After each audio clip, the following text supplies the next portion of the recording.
One of the things that I say is that when I do this in order to help people understand the creative process.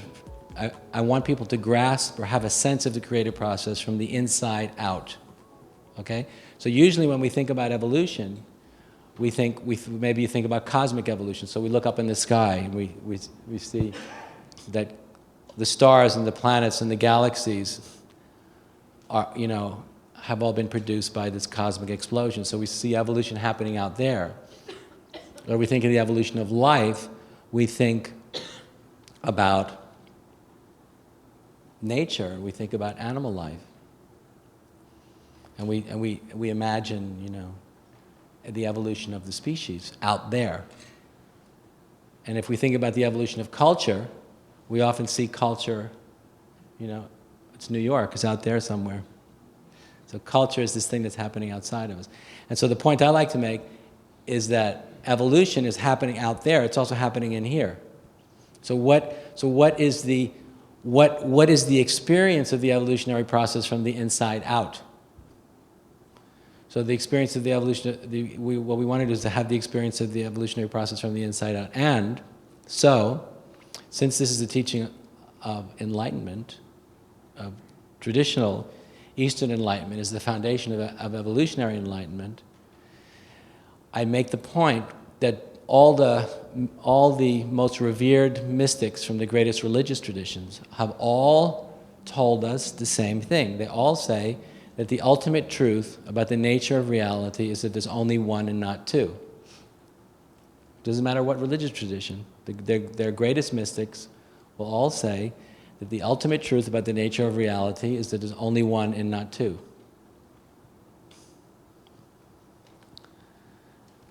And that is the mystical truth that liberates. There is only one, and I am, and you are, the only one that there is. There's only one.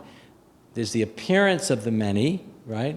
There's the appearance of all these different people sitting in all these different chairs. So we see many, right? But if I go deeply inside, if I go inside you and go and penetrate to the deepest layer of your awareness, right, I'll find myself. And if you enter deeply into me, and if you enter into the deepest dimension of my own awareness, you'll find yourself. So this is what all the greatest mystics have discovered, is that the ultimate truth is I am and you are that one without a second. And the literal experience of that is your most intimately felt sense of self, and this for everybody, it's the same. We all have an experience, it's quite subtle, your most intimately felt sense of being, right? When you go I, you're referring to that most intimately felt sense of being or existence when you go I. So what these mystics found out is that intimately felt sense of I is the same for all of us. We're all experiencing the same I sense. Of course, we attach the I sense to our personal life experience, to our ego, to our personal life experiences, to all kinds of beliefs we have about who we are as a unique individual, right? We relate all of that to that feeling of I, but the feeling of I is exactly the same. And that is very profound. It always blows my mind whenever I speak about it, that your feeling of I and my feeling of I is exactly the same feeling. I am and you are that one without a second. That's what it means. Because a lot of people say, well, no, you don't feel like I do, and I don't feel like you, and you don't really know me, and I don't really know you. So there's all that stuff. But when you go to the deepest dimension of the self, the deepest, most felt sense of you, and the deepest felt sense of me is absolutely the same. Isn't that amazing? So that's why in Vedanta, of course, they say, I am that, thou art that. So we're talking about that, the fact that there's only one and not two. So I'd often say, since the ultimate truth about the nature of reality is that there's only one and not two, then I apply that metaphysical truth to the creative process, then I say, if it's true that there's only one and not two, that means you are the only one that there could have been to make the choice to give rise to all of this. Who else could have done it? If I am and you are the only one that there is, if you are the only one that there is, and if there's no one else exists except you, ultimately, then who else but you could have chosen to create all this? You follow? It's pretty mind-blowing. It's, it can freak people out a little bit. But that's kind of what it's all about. So the question is, if it's true that I am and you are the only one that there could have been to do all this, if